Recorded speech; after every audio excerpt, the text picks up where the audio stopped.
Je lis du livre de Jean chapitre 3, verset 17, ce qui suit. Dieu, en effet, n'a pas envoyé son Fils dans le monde pour qu'il juge le monde, mais pour que le monde soit sauvé par lui. Prions. Notre Seigneur et notre Dieu, quand nous avons lu le verset de Jean 3,16 hier matin, tu nous as révélé qu'il y a deux destinées, deux destinations.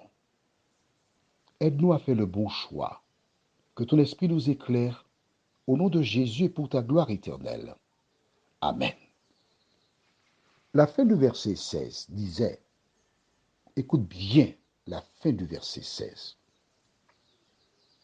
afin que quiconque croit en lui ne périsse point, mais qu'il ait la vie éternelle. Qu'adviendra-t-il à ceux qui ne croient pas en Jésus? Si ce sont ceux qui croient en Jésus qui ont la vie éternelle, ceux qui ne croient pas, où iront-ils? Des personnes racontent qu'il y a une seconde chance. Dieu permettra aux gens de se rattraper. Mais ce n'est pas le bac. Il n'y a pas de rattrapage. Non. Lorsque tu rejettes la main de Dieu, il n'y a pas de rattrapage. C'est toi qui fais le choix.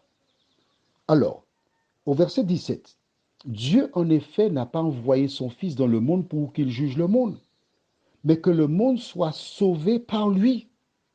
Mais Dieu ne sauve personne contre son gré.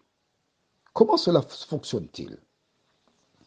Quand tu lis Matthieu 24, Jésus parle des signes de son retour et il illustre cela par deux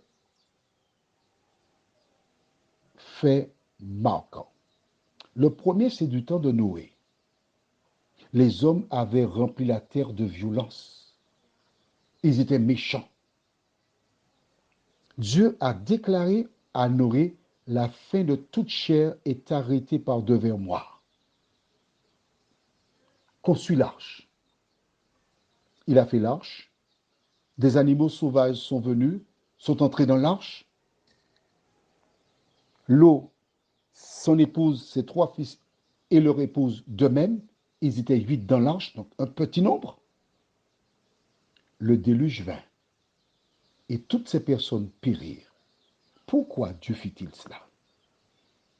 C'est pour nous révéler qu'il y a un moment, il y aura un jugement, parce que la Bible nous le dit ici. Et celles et ceux qui ne sont pas conformes à la parole de Dieu périront. Plus tard, l'Éternel descendit et lors d'un échange avec Abraham, il lui indiqua que ce qui se passait à Sodome n'était pas conforme à sa vision. Abraham comprit tout de suite que ces personnes étaient condamnées à mort. Il chercha à sauver. Il commença à négocier avec Dieu. De 50, il est arrivé à 10. Dieu a dit, s'il y a 10 personnes, je ne détruirai pas la ville. Lorsque les anges arrivèrent, ces personnes avaient déjà été jugées.